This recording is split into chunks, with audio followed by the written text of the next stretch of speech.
Қайырлы күн баршаңызға. Бүгін біз сіздермен кереметтей сірне жасайтын боламыз.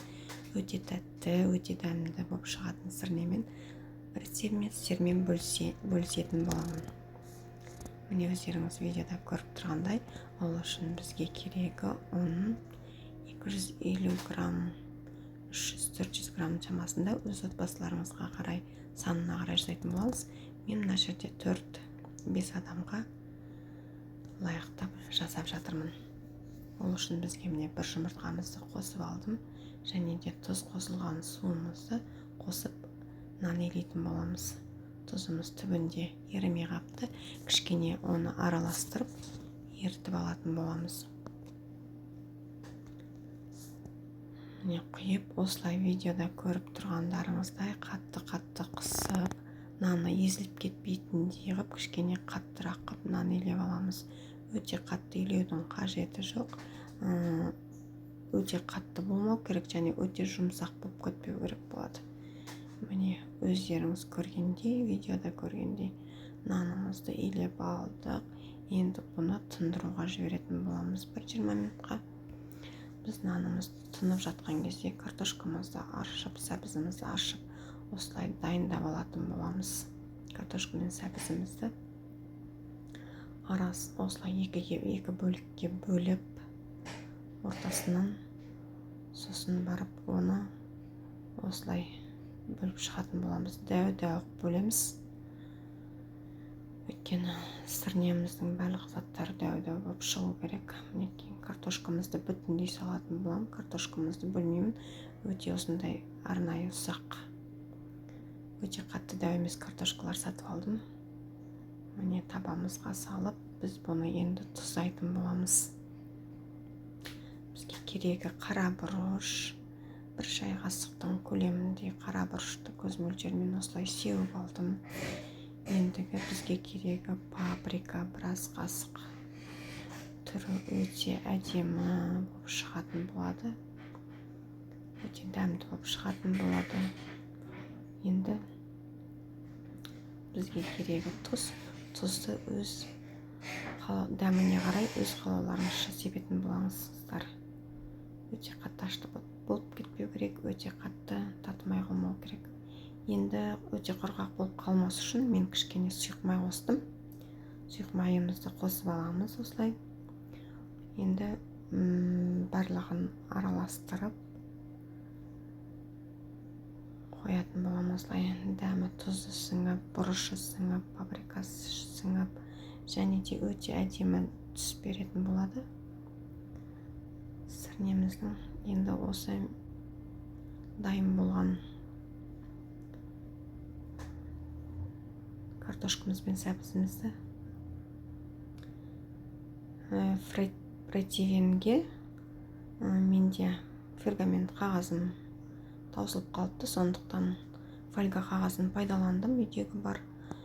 Осыған біз астына фольга қағазын салып, осылай барлық картошкамыз бен сәбізімізді салып, араласып тұрған барлығын орналастырып аламыз осылай. Енді мен бетіне тағы да фольга қағазын жабатын болам. Бетін осылай жауып, духовкада 25-30 минут шамасында пісіріп алатын болам. Мінекей қызып тұрған духовкамызға салдым. Енді картошкамыз духовкада пісіп жатқан кезде біз етімізді алдын ала турап дайындап қойған. Ол үшін қойдың етін пайдаландым. Свежий, жаңа сойылған қойдың еті. Оған біз қара бұрышымызды осылай сеуіп аламыз. Ірі етіп етімізді турап аламыз.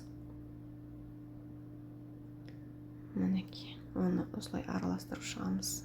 Бұрышымызға салып, бұрышымызды салып, өздеріңіз қызыл бұрыш қоссаңыз да болады дәміне қарай, бірақ мен қызыл бұрыш қоспадым.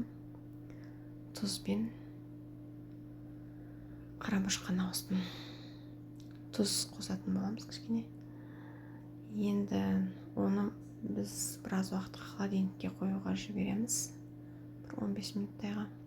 Сол аралықта біздің етіміздің маринаты сіңіп дайын болғанша осылай видеода көріп тұрғандарыңыздай болгар бұрышы керек болады бізге. Болгар бұрышынан 2 болгар бұрышын пайдаландым, және де 1 көк болгар бұрышын пайдаландым. Осылай өте ұсақ етіп тура болатын боламыз. Бұл бізге не үшін қажет? Қазір илеп қойған нанымызға гүлханым жасайтын боламыз. Соның арасына салатын салмамыз болады. Мінекей салмамызды дайындадым. Салмамызды дайындап алдым. Енді бұл салмамызға біз укроп қосатын боламыз. Укропымызды да өте ұсақ етіп турап салмамызға араластыратын боламыз.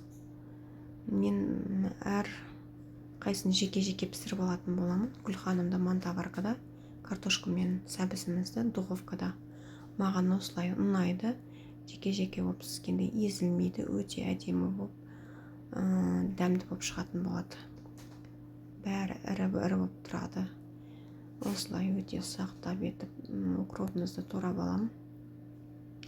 Менің рецебім ұнаса, сірнем ұнаса, сіздер де жасап көріңіздер. Маған лайк басып тіркелуді ұмытпаңыздар, мені қолдап қойыңыздар. Енді біз осы укропымызды салмамызға салып, салмамызды араластырып алатын боламыз. Осылай алдын ала салмамызды салып, араластырып, жасап дайындап қоямыз. Енді біз нанымызды жаюға көшеміз. Тынып тұрған нанымызды жақсылап жұқа етіп жайып алатын боламыз. Өте қалың болып кетпеу керек. Нанымызды жайып, төптен керек етіп, жұқа етіп, оның арасына біз жаңағы дайындап алған салмамызды қосатын боламыз. Менің рецебім ұнаса, сіздер де жасап көріңіздер, сіздерге кеңес беремін. Сіздерге ұнайды деген ойдамын. 100% ұнайды деген ойдамын. Өте тәтті, өте дәмді болып шығады. Мінекей, біз нанымызды осылай илеп аламыз, жайып аламыз. Менің видеомды жіберіп алмас үшін жоғары жақтағы колокольчикті басып, маған тіркелуді міндетті түрде ұмытпаңыздар. Мінекей нанымызды жайып, осылай ұзыншақ етіп кесіп, арасына салмамызды дайындап алған алдын ала салып шықтым. Енді мінекей оны осылай түйеге түйетін боламыз. Арасын осындай ұзыншақты қалдырамыз. Осылай орап шығатын боламыз, бір бүктеп алып. Сосын түйіп алып, арасын осылай ашып, гүлханымымызды жасайтын боламыз. Сіздер видеода көргендей осылай жасап шығамыз гүлханымды. Гүлханымды мен мантаваркада пісіретін боламын. Мінекей өздеріңіз көргендей осылай болып шығады гүлханым.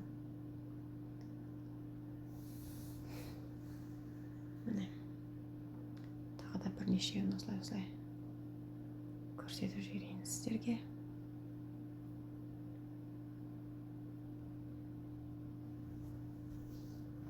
Видео ұнаған болса, маған лайк басып, комментарий жазуды ұмытпаңыздар.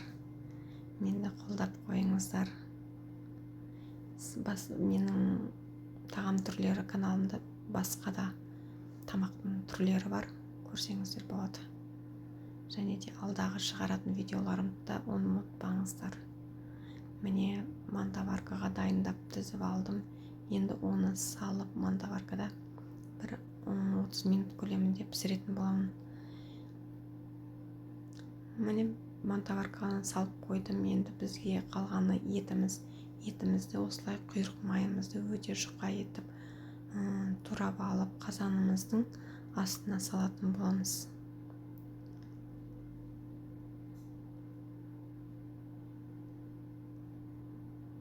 Мінекей. Енді оның үстіне етімізді сразу саламын.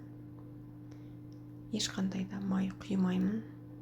Өзінің майына, өзінің суына пісіп шығатын болады сірнеміз. Мінекей, енді осылай пісіріп қуырып жатырмын. Міне әбден қуырылғанша сөйтіп араластырып қойып, бетін жауып қойып, баяу отта қуыратын боламыз. Өте қатты болмау керек.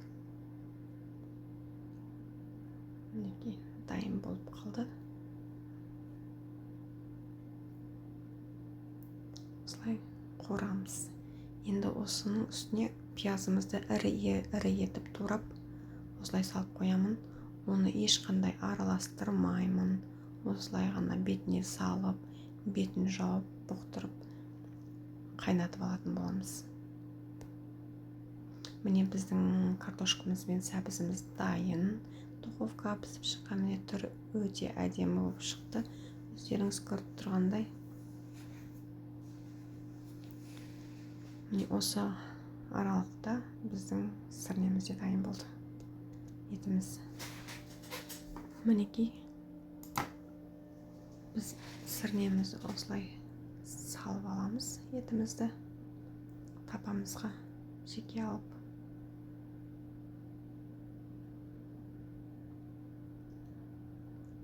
Мінекей барлығын салып алдым.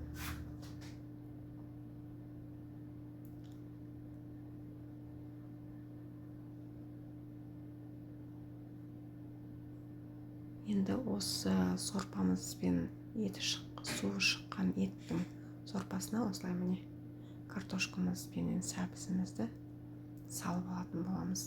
Малып аламыз. Сол кезде сорпаға дәмі шығып күшті болады. Картошкамыз бен сәбізімізге. Сәбізіміз бен картошкамыздың асты кішкене кеңкіріп кетіпті. Жаңа мен жарты сағатқа қойған болатын, негізі 25 минут қойып алу керек екен. Мінекей. Негізі бұны сіздер бәрін бірге пісірсаңыздар да болады. Ал мен жеке-жеке пісіруді жөн көрдім. Осылай сорпасына араластырып, дәмі сіңгенше 1-5 минут қоя тұрамыз. Сосын бұны сүзіп аламыз. Жеке-жеке дайындайтын табағымызға мен укропты қосып салдым астына. Сіздерде қандай орам жапырақ болсын, қандай шөп бар, салатное листья болады ғой, соны қойсаңыздар да болады. Менде салатное листья үйімде жоқ екен, сондықтан укроп қойдым. Әдемі болып тұрады. Осылай міне картошкамызды салып табамызға түсіріп алатын боламыз. Міне барлығын. Сосын осының үстіне біз етімізді салатын боламыз. Міне әдемі болып шықты түрі. Енді етімізді міне салып алдық. Етімізді, сырнемізді мінекей. Енді бұның үстіне мантаваркаға пісіп дайын болып шыққан гүлханымды салатын боламыз. Міне қараңыздаршы, иісі қандай керемет, дәмі тілі үйіреді. Мінекей.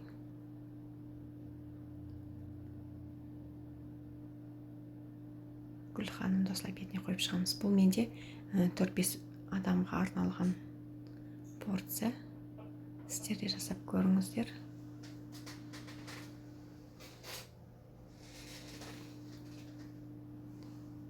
Өте тәтті, өте дәмді шықты деген ойдамын. Сіздерге де 100% ұнайды деген ойдамын. Сіздер де жасап көріңіздер.